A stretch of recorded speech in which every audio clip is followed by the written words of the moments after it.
Trata de Luis Verde Soto, consejero del Consejo Nacional Electoral. Muy buenos días, doctor. Bienvenido. Gracias, buen día. Doctor, ayer en la noche el Pleno del Consejo Electoral analizó las objeciones a varias candidaturas, de entre ellas decidieron darle 2 días a Centro Democrático para que reemplace a Rafael Correa en la candidatura vicepresidencial. ¿Usted se abstuvo, consideraba igual que el consejero Pita que el binomio debía rechazarse definitivamente? Sí, hice un intento de búsqueda de una posibilidad de consenso entre los 5 consejeros, pero las puertas de la mayoría siguieron absolutamente cerradas a cualquier elemento nuevo de razón y de lógica. Vinieron solamente a votar, no discutieron, se negaron a discutir, se negaron a comprender razones diferentes, a conseguir una salida patriótica, y lo que buscaron simplemente era ratificar sus ideas preconcebidas, entre ellas la de la ratificación de una ilegal forma de conceder un tiempo para el reemplazo de la candidatura de uno de sus candidatos a vicepresidente. Doctor, ¿por qué usted consideraba que debería de rechazarse? Bueno, hay muchas razones. La principal y fundamental es de que los preceptos centrales de la democracia interna no fueron cumplidos, de que ya fue anunciada el momento en el cual no fue admitida el requisito previo, el prerequisito fundamental, que consistía en la presentación personalísima y la aceptación de candidatura. Esto no fue aceptado.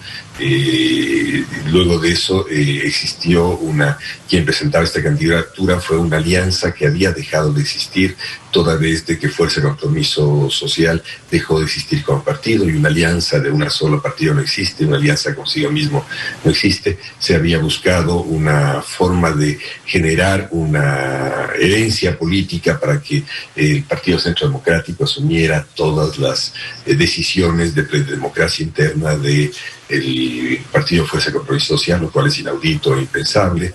Los mismos candidatos de Centro de Compromiso Social, que un rato aparecieron, quienes fueron uno de los cuales fue reemplazado, que fueron candidatos de un partido extinto, parecían como para candidatos de Centro Democrático, y se buscó entonces, yo busqué una salida que recuperase con mayor flexibilidad posible la pérdida de la legalidad y pudiese fundamentalmente que los derechos de participación quedaran muy claros. Los derechos de participación es evidente que tienen que hacerse.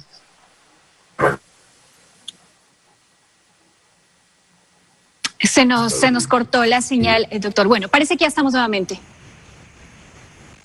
Decía que lo fundamental es de que derechos de participación que debían preservarse también el día de ayer se los utilizase básicamente para reencuadrar en los cauces del Estado de Derecho a la presencia de estas 2 organizaciones, y fundamentalmente del Centro Democrático, que es la única organización que queda vigente, pero tampoco se aceptó. En cuyo caso lo único que hicieron es, en el momento en que se les invitó a que pudiésemos debatir, lo único que hicieron es someter toda votación y ratificar una vez más que lo único que funciona no es la razón, no es la lógica, sino la aplanadora de esa mayoría. Doctor, pero la decisión ya está tomada. Entonces, ¿qué requisitos deberá cumplir ahora para poder inscribir a Carlos Rabascal, como ya lo habían anunciado? Mira, el único requisito que van a tener que hacerlo es presentar esta candidatura con las formalidades correspondientes, supongo su cédula de identidad, sus requisitos cumplidos, de que no deba recursos en su vida familiar, que no haya sido objeto de violencia intrafamiliar, etcétera. Es decir, lo que van a hacer es algo que ya estaba previsto. Lastimosamente hubo una afrenta a la ley, hubo una afrenta a la expresión clara de que no podía presentarse e insistirse en una candidatura que ya había sido rechazada. Es decir, hubo un intento claro, sistemático, de llegar a solamente imponer esa candidatura. No importa ya los requisitos, la decisión de la mayoría está tomada, y en base a los criterios que ellos esgrimieron harán lo que bien tengan. Pero además, doctor, el candidato presidencial Arauz tuvo una falla en su documentación, por lo que también rechazaron su inscripción. ¿Cuál fue este requisito que se incumplió? A ver, el requisito central estaba en la vicepresidencia. Yo había planteado de que eran justamente los 12 quienes había una falla y que eso implicaba el reemplazo de los dos a través de devolver legitimación activa al Partido Centro Democrático, para que voy a ser el protagonista de esta candidatura. Ya no podía ser esa alianza que ya no existe, aquello que no llegó a nacer no existe.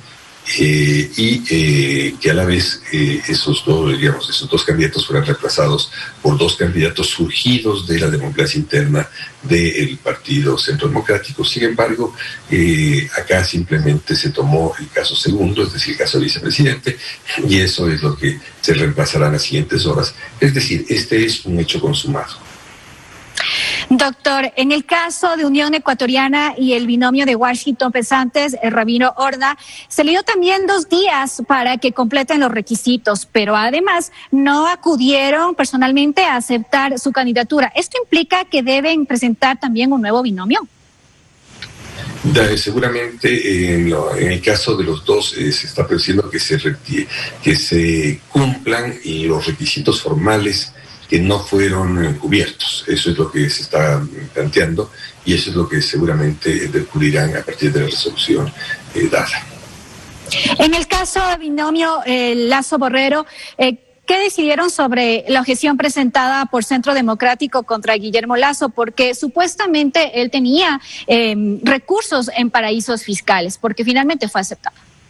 Lo que se decidió es justamente inaceptar esa impugnación porque no había ninguna prueba presentada. Lo único que hubo es una declaración por parte de los objetantes, pero ninguna prueba que condujese a la afirmación que ellos planteaban. Entonces la carga de la prueba tiene que partir de quienes están haciendo la objeción, no se presentó y consiguientemente esa objeción permanece allí. Entonces, doctor, ¿cuántas son finalmente las candidaturas que están ya confirmadas en la lid electoral y cuántas ya han presentado su documentación? En la práctica, la única candidatura que ha recibido ya la aceptación plena es la de la democracia, sí. El resto están en procesos de o rectificación o han sido desechadas las candidaturas. ¿Hay más impugnaciones? No lo recuerdo este rato sobre más impugnaciones al menos a mí no me han sido identificadas que yo recuerde impugnaciones sobre otros partidos, sobre otras candidaturas. Doctor, en este tema, ¿cómo se está enfrentando las amenazas que recibieron a través del correo electrónico? ¿Solicitaron ustedes seguridad a Fiscalía, más aún cuando la amenaza tenía que ver con la inscripción o no del candidato de UNES? Mira, yo no conozco nada respecto a la amenaza. Hasta ahora sigue siendo un acto absolutamente guardado en las gavetas de la presidencia del Consejo Nacional Electoral. Ciertamente es una actitud inaceptable de que habiendo una amenaza contra los consejeros y particularmente contra Pitti, para mí no se haya ni siquiera tenido un acto de cortesía elemental, un acto humano, no hablo de un acto político, pero se ha guardado totalmente toda la información. Al contrario, hemos recibido por parte del Ministerio de Gobierno la garantía de la absoluta investigación que no se está teniendo, información que no se está teniendo de la presidencia del Consejo. Esta amenaza se ha producido a las 10 de la mañana del día anterior. Nunca se nos comunicó, esto simplemente se fue a la Fiscalía. Supongo que hay alguna relación entre el haber ido a la Fiscalía con lo que a continuación ocurrió. Es decir, la presencia de uno de los inculpados en el caso Mendoza, que revela lo que ha ocurrido respecto al juicio a la presidenta Tamarí, juicio que se encuentra en proceso en curso, iniciándose, entiendo, en la Fiscalía. Tal vez el interés único era acercarse a la Fiscalía al margen de lo que pudiese ocurrir con cualquiera de nosotros. Pero se conocía que este correo llegó a las direcciones de todos los consejeros, donde estaba incluida también su dirección, doctor. Está en las direcciones oficiales del CNE. Yo no utilizo el correo del Consejo Nacional Electoral justamente por problemas de seguridad, para evitar justamente de que mi correspondencia sea violada. Yo no utilizo los correos del Consejo Nacional Electoral por esa razón, porque hay una evidente falta de seguridad en toda la correspondencia que llega a través de ese canal. Yo utilizo solamente para casos estrictamente necesarios de comunicación del presidente, y eso lo conoce la presidencia sobradamente. Y segundo, en el caso de que yo he utilizado y llegara también a mi correo, lo mínimo que puede hacerse es quien presente una denuncia, decirles que en nombre de quien está presentando la denuncia lo que está ocurriendo. En el Consejo de Seguridad, el Consejo de Electoral, existen varios niveles de seguridad. Un nivel de seguridad son los guardaespaldas que entrega el Ministerio de Gobierno. El ingeniero Pita y yo creemos y seguimos creyendo de que se debió entregar, y así lo hicimos. Devolvimos esa guardaespaldas a la presidencia del Consejo. Esos guardaespaldas están a cargo de la presidenta, multiplican su corte, lo mismo del resto de consejeros que caminan, obviamente con la guardaespaldas que les ayuda en sus tareas domésticas y diarias. ¿Ustedes consideran que no necesitan esta seguridad? No, la consideramos desde el inicio que no, porque una autoridad electoral lo primero que debe tener es confianza de la ciudadanía, no ser una expresión de desconfianza. Y no necesitamos quien nos cubra las espaldas, quienes tenemos la mente limpia e ideas claras. Ayer quisimos y debimos discutir, y esa es la mejor forma de cubrir la vida. El resto son simplemente artilugios para que le sirvan en la vida doméstica, no para otra cosa. Doctor, hablemos del tema del presupuesto. Se llegó ya a un acuerdo con el Ministerio de Finanzas sobre el presupuesto para las elecciones de febrero de 2021. No. ¿Es necesario que ya el Ministerio entregue estos recursos para el proceso que está en marcha? Con lo que vimos el día de ayer, no. Yo creo que con lo que vimos ayer se intentó malhadadamente pasar un reglamento sobre nuevos servicios y nuevas designaciones, fundamentalmente nuevas contrataciones que pretenden hacerse para generar una suerte de cancillería del Consejo Nacional en el exterior. Se intentaba ayer pasar un nombramiento no solamente de delegados del Consejo Nacional Electoral en las circunscripciones en el exterior, cosas que pueden ser desde Quito, no tiene por qué estar en el exterior, y se intentaba solidificar el actual aparato de apoyo a los consulados en el exterior, y además intentaba nombrar una suerte de nuevas coordinaciones, un coordinador en el exterior en cada una de las circunscripciones, y además un conjunto de nuevos funcionarios en cada una de las reparticiones consulares con más de 8.000 ecuatorianos. Esto es claramente inaudito, porque no solamente se intentaba nombrar, sino que se intentaba darle sueldos diplomáticos a todos estos funcionarios. Esto ayer fue inaudito, y menos mal fue posible suspender a tiempo semejante atropello contra las finanzas públicas, semejante atropello contra la razón. ¿Usted no estaba de acuerdo precisamente con este presupuesto de 114 millones de dólares y algo más? ¿Por qué? Porque es un presupuesto que está mal formulado, mal respaldado, está sobrepresupuestado, es decir, hay partidas demasiado crecidas.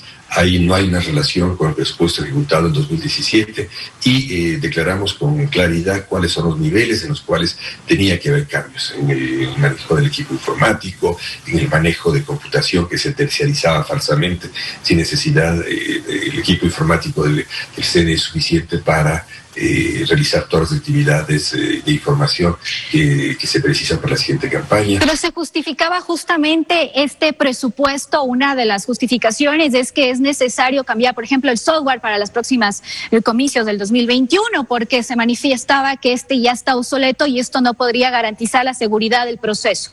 Mira, el Estado ecuatoriano tiene montado una infraestructura informática suficiente que le permite con claridad realizar los servicios que requiere el Consejo Nacional Electoral sin necesidad de compra de equipos. Existen sin necesidad de renovación de software para lo estrictamente necesario, pero lo fundamental hay que utilizar el parque informático que tiene montado el Estado ecuatoriano y que es ampliamente suficiente como para poder realizar todas las actividades necesarias. No tiene para qué comprarse más equipo, no tiene para qué rentarse nuevo personal. Se tiene que hacer ciertamente sí algunas actualizaciones, pero eso no significa que hay que gastar en la magnitud y en la forma que se está planteando. Doctor, y dentro de este presupuesto, ¿cuál es el rubro que corresponde a las papeletas? ¿Ya se han definido con el Instituto Geográfico Militar IGM las seguridades que deben tener estas papeletas? A ver, Ecuador es un país que debe ser los países con más seguridades en sus papeletas. Nuestras papeletas tienen 19 seguridades, si no recuerdo mal. Es decir, tienen más seguridades que un billete. No voy a discutir en este momento si son las suficientes o son excesivas. Ciertamente, en los términos y requerimientos tradicionales, el Instituto Geográfico Militar puede imprimirlas. Pero este no es el rubro más importante de esos 114 millones de dólares que se solicitan al Estado ecuatoriano. Este es un rubro que ha habido una histórica contratación con ellos. Creo que hubiera sido deseable buscar una contratación en concurso con una empresa privada. Ciertamente no se ha producido esto, pero este no es el principal rubro de ahorro que debe hacerse. ¿Está de acuerdo entonces también con que hay que hacer ciertos ahorros como se ha propuesto desde la presidencia del CNE, que ciertas instituciones del gobierno deberán asumir estos ahorros, también asumir estos presupuestos? No es una propuesta de la presidencia del CNE, creo que esta es una propuesta del Ministerio de Finanzas. Si hubiese sido una propuesta del CNE, lo hubiese incluido en el presupuesto. Justamente estas son partes de las rebajas que el Ministerio de Finanzas impone como necesidad de cuidado a las finanzas públicas. No entiendo que no son una propuesta del CNE. Si hubiera sido una propuesta del CNE, deberían estar incluidas en el presupuesto inicial. Muchas gracias, consejero, por esta información. Iremos en los próximos días viendo cómo se va desarrollando ya este proceso electoral que está cerca. Perfecto, gracias. Buen día. Nos vamos a un corte comercial, amigos televidentes, pero ya retornamos con mucha más información.